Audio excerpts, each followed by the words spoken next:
C'est Sébastien Lecornu, le Premier ministre, qui pour la première fois depuis son accession à Matignon prend la parole pour cadrer en quelque sorte les discussions du jour. Il va recevoir tour à tour le Rassemblement national, le Parti socialiste, les écologistes, puis le PC. Cadrer les discussions après s'être pris une volée de bois vert par les Républicains hier. Bruno Retailleau menace désormais de quitter le gouvernement. Bref, une situation politique toujours très compliqué. Refuser le 49-3, c'est une main tendue aux oppositions de manière générale, au Parti socialiste en particulier, Jean-Marc Guittoy. Ouais, c'était dans l'air depuis un certain temps. Hein. Il voulait le faire, là il le confirme. Voilà. C'est un peu dommage parce que le 49-3, c'était un verrou essentiel des constituants de la Ve République. C'est pas par hasard qu'on a mis ce truc-là. C'est pas uniquement un zigouigoui qu'on a rajouté à la dernière minute. C'était profondément au cœur du dispositif. Nicolas Sarkozy, quand il était président de la République, avait déjà amoindri le dispositif. Et là, clairement, dans la situation actuelle, c'est un dispositif qui est très difficile à manier. Quand il y a une motion de censure qui pointe, qui menace chaque jour à l'Assemblée, inutile de créer une occasion de motion de censure. Donc ça n'est pas vraiment surprenant. Je pense que de toute façon, la logique amenait à ce 49-3 ou pas, que la motion de censure plane sans arrêt au-dessus du Premier ministre. Tous les budgets sont passés par 49-3 en attendant depuis 2022 et depuis la perte de la majorité absolue. Oui. On va pouvoir avoir un budget au 31 décembre, comme l'a appelé le Premier ministre. Question facile. Sans 49-3, Tony Père. Je sais pas, enfin je rejoins ce que dit Jean-Marc, effectivement, enfin c'est difficile d'utiliser le 49-3 quand on est minoritaire à l'Assemblée, quoi, hein, et donc on déclenche inévitablement probablement une motion de censure en le faisant. Donc c'est pas une énorme concession, c'est un peu un constat effectivement de la situation dans laquelle ils sont. Non, trouver le budget, ça va être compliqué. Enfin, d'autant qu'on rajoute effectivement des dépenses.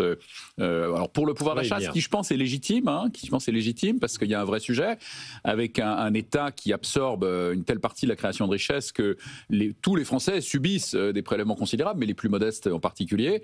Hein, quand on regarde le coût du travail en France, enfin je veux dire le coût d'un employé c'est 140 et l'employé touche 70 à peu près, moitié moins.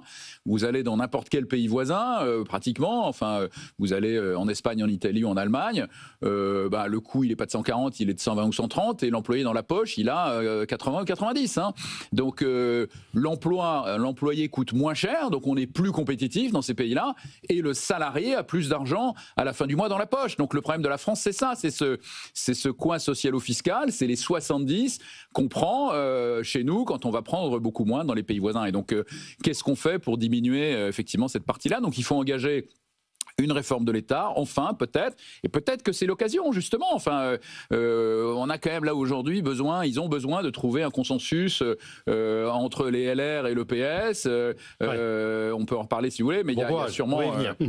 Mais d'abord sur les mesures de pouvoir d'achat. Alors j'ajoute simplement qu'il y a une étude passionnante du Club Landois, un think tank qui s'attache aux questions démographiques, qui s'est intéressé à la compréhension des Français de leur fiche de paye, et donc cet écart entre le brut et le net, les résultats sont dramatiques. C'est-à-dire que les Français n'y comprennent plus rien, ne savent pas quoi finance quoi, y compris la CSG qui est quand même le premier des prélèvements. Moi, je suis chef d'entreprise, j'émets des bulletins de paie chaque mois. Alors, c'est pas moi qui le fais, évidemment. J'y comprends rien non plus. Hein. Donc, voilà, c'est les salariés et même les chefs d'entreprise. Plus de 8 Français sur 10. Voilà. Alors, je voudrais juste revenir sur 3 points. Je suis tout à fait d'accord avec Jean-Marc. Là, hein. Le 49-3, il était au cœur de la Constitution de 58 du général de Gaulle et de Michel Debré, qui disait toujours il y a une présomption de majorité. C'est à l'opposition de montrer sa nouvelle majorité. Et c'était très utile, même avant 2022. Hein, rappelez-vous, quand il y avait des bisbilles au sein de la majorité à la fin des années 70, entre Chirac et Giscard d'Estaing, Raymond Barre, etc., c'était utile et ça faisait avancer le pays, etc. Donc ça, c'est la première remarque. Deuxième remarque, écoutez, je vais vous dire, moi, sur le budget, qu'il y en ait un ou pas, à tout prendre, vu ce qui se prépare, de ce que vaguement j'entends à droite, à gauche, compte tenu des zigzags quasi permanents. Oui. Et j'ai l'impression que ce gouvernement, son seul objectif, c'est de durer, d'une certaine manière. C'est de passer le budget, c'est le premier objectif, là. Oui, mais quel budget? Enfin, je veux dire, il y a un sujet quand même. Hein. Je voudrais juste rappeler quand même que la dette, de toute façon, augmente mécaniquement aujourd'hui. On est à 116, on n'est pas à 115. 115,6 très précisément. Ouais, nous, on est plus que ça parce qu'on a une croissance, un PIB nominal plus faible. D'ailleurs, on va y revenir peut-être. Hein, quelle est la croissance nominale future avec le taux d'intérêt apparent nominal futur qui va mécaniquement progresser au cours des prochaines années. On va en reparler, notamment pour les entreprises industrielles. C'est intéressant de voir que les prix des produits manufacturés baissent en France. Alors imaginez l'ETI qui exporte. Il y en a quand même quelques-unes, des ETI qui exportent. Imaginez, elle se prend 15% sur les droits de douane aux États-Unis, elle se prend le dumping chinois, qui est massif, 12% d'augmentation des exportations chinoises en Europe depuis un an, alors que la demande nominale, la demande finale nominale en France est à peine de 2, donc il y a un vrai sujet, et on lui augmente les impôts, et on a un écart entre le taux réel qu'elle paye sur leurs conditions de financement et le chiffre d'affaires nominal qui va croissant. Donc, où est-ce qu'on va? Attends, dernier point, moi je préférais carrément qu'il n'y ait pas de budget. Comme ça, on utilise l'article 47, la loi organique, et on gèle tout. Si on ne fait pas trop d'indexation, mais je crois que sur les retraites, on est obligé à cause du Code de la Sécurité sociale, du moins sur les retraites de base. Mais si tu te limites à ça, le solde primaire, il risque d'être plus réduit quand même. Enfin, tu risques d'améliorer plus la situation que si tu votes un budget. On avait vu l'année dernière, on avait fait des économies sur les 3 premiers mois de l'année. Le budget n'avait été voté que le 14 février. Et dernier point sur le pouvoir d'achat, je voudrais juste te dire quoi. Moi, j'aimerais que les politiques arrêtent de parler du pouvoir d'achat. Quand on a des gains de productivité négatifs, il faut bien faire comprendre aux gens qu'il n'y a pas de possibilité d'augmentation dans le temps. Il n'y a pas de possibilité d'augmentation les chiffres de productivité sont les plus pourris que je n'ai jamais vus pour la France sur les dernières années. Mais depuis même ça Covid.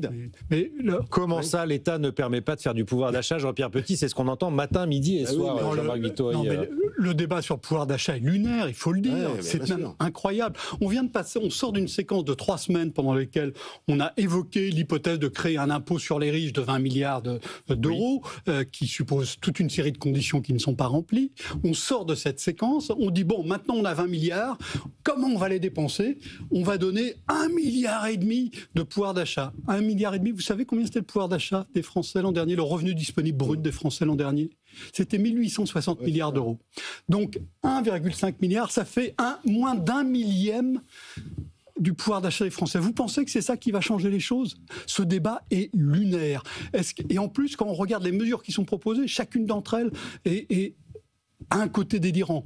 Alors on les reprend Jean-Marc, c'est intéressant quand même. Le rétablissement de la prime Macron, alors qui est versée par les entreprises, il y a un beau marketing politique autour de la prime Macron, qui est en réalité une prime patron, mais défiscaliser les heures supplémentaires et rajouter des primes, c'est quand même favoriser le travail, non? Alors premièrement, les heures supplémentaires, ça dépend ce que vous voulez faire. Si vous voulez aider les moins aisés, les heures supplémentaires, c'est les gens qui ont déjà des heures. Oui. Donc les heures supplémentaires, c'est de l'argent en plus pour les gens qui en gagnent déjà de manière significative. Premier point. Deuxième point, on veut jouer sur la CSG. La CSG, c'est le seul impôt français qui est encore à peu près clean. Tous les autres impôts français sont verroulés de partout. La TVA rapporte la moitié de ce qu'elle devrait rapporter. Par des niches fiscales, vous voulez dire. S'il n'y avait pas des taux abaissés, toute une série de produits exemptés. La CSG, c'est le seul impôt un peu clean. Il y a juste des niches qui se justifiaient au début pour les retraités qu'on pourrait utilement supprimer. Oui. Voilà. Et on veut commencer à le verrouler avec des mesures sur les heures supplémentaires, des taux abaissés dont on n'est même pas sûr que ça passe le Conseil d'État ou le Conseil...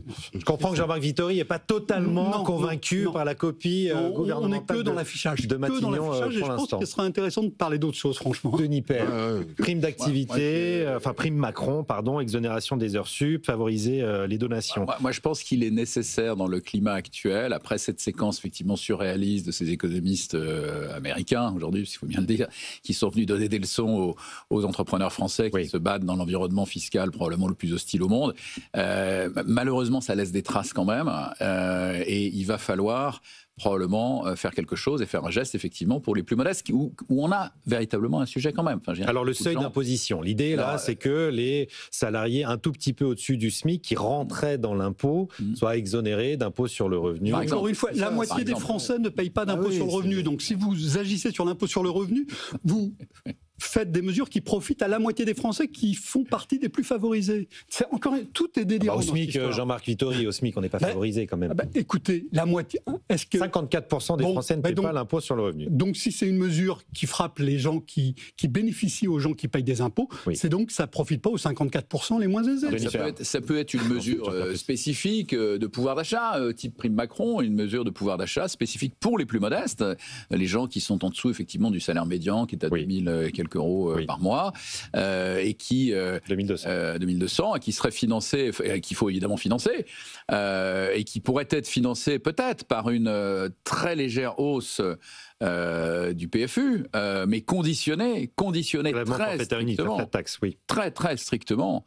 À l'engagement d'un vrai programme ambitieux, réaliste de réforme de l'État, où on va chercher à faire plus avec moins, où on va mettre en place des pilotes dans les différentes administrations pour lutter contre la bureaucratie, pour lutter contre le millefeuille administratif, etc. C'est dans les plans de Matignon, hein, c'est un des rares chantiers qu'a annoncé Sébastien Lecornu avec le développement des maisons de santé, c'est de relancer le grand chantier de la décentralisation et s'attaquer au millefeuille. Ah non, mais la décentralisation n'est pas un facteur de baisse des dépenses publiques. Hein. Alors, rapport à Avignon, 7 milliards d'économies. Oui, enfin, là, je demande à voir, parce qu'on nous racontait la même chose au début des années 80, lorsque Mitterrand a mis en place ces lois de décentralisation 82-83, c'est pas du tout ce qui s'est passé. Hein. Jusque-là, ça n'a pas été. Ouais, mais non, ce qu'il faut, effectivement, je suis d'accord avec Denis. D'ailleurs, c'est important parce que on se focalise sur les dépenses de retraite. Alors, on dit la France a plus de dépenses de retraite que les pays étrangers, donc il faut couper. Mais c'est pas un bon calcul. Après tout, on pourrait conserver un système de retraite tout à fait généreux et casser, par contre, les dépenses de fonctionnement. C'est ce qu'a fait la Suède. Alors, elle l'a fait aussi sur le social, hein, donc elle l'a fait tous azimuts, dans les années 90.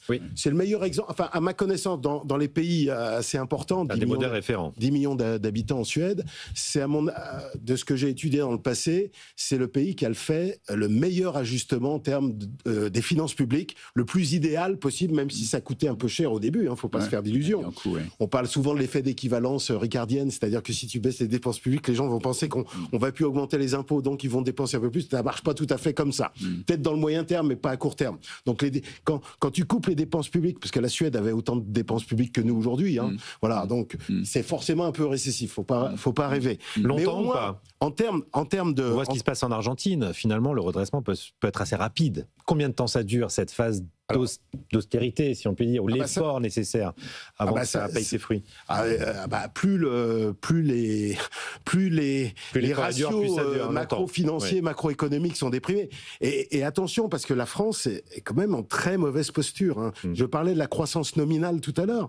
Et on ne se rend pas compte, mais on est quand même... D'abord, on le voit à travers les chiffres d'inflation qui sont nettement inférieurs, même s'il y a des effets de prix d'électricité sur lesquels je ne reviens pas, mais des effets de base. Mais fondamentalement, il y a déjà des pressions des facilités. Je ne sais pas pour rien que je mentionnais les prix des produits manufacturés qui sont déjà... Regardez la demande finale, la demande privée finale hors stock, on est à 0 actuellement. L'année prochaine, qu'est-ce qu'on va voir? On va avoir une politique budgétaire restrictive, on n'a aucun mécanisme de soutien en termes... Enfin, la politique monétaire, et encore, comme d'habitude, sauf Mario Draghi, en retard. Je veux dire, sur la contribution extérieure, il n'y a rien à gagner. Il n'y a pas de dépenses d'investissement. Il n'y en aura pas. Regardez les niveaux de confiance des ménages et des entreprises. Vous êtes gentiment en train de nous annoncer une année 2026 assez catastrophique en termes macroéconomiques. Je t'annonce une année 2026, 2027, ça va durer très longtemps. C'est des phases qui durent très longtemps. Voilà. Et le taux d'intérêt apparent va mécaniquement remonter, mes amis. Aujourd'hui, on a 1,95 selon nos estimations, parce que vous savez, la maturité de la dette en France, c'est 8 ans. Donc on bénéficie encore des taux d'intérêt négatifs ou nuls de la décennie précédente. On a une polarisation politique, parce que pour les agences de rating, c'est très important, mais même pour les observateurs, si tu n'as pas de démission de Macron, parce que le véritable débugage de la situation, c'est la démission de Macron. Donc si tu n'as pas de démission de Macron, donc tu dures jusqu'en 2027, donc tu auras pratiquement 3 ans d'instabilité politique, d'illisibilité politique. Et ça, c'est fondamental. Je rappelle que 54% de la dette, parce que moi j'interviens devant des investisseurs étrangers, 54% de la dette est détenue par les non-résidents, mais ce qui est plus important, c'est que 25% est détenu par des investisseurs non européens, qui sont loin de la France. Oui. Donc imagine le patron du fonds de pension japonais, australien, il va falloir le convaincre là. Et si ça va mal au niveau macro, politique et dans la rue, je pense qu'il va y avoir un sujet. Bon, on revient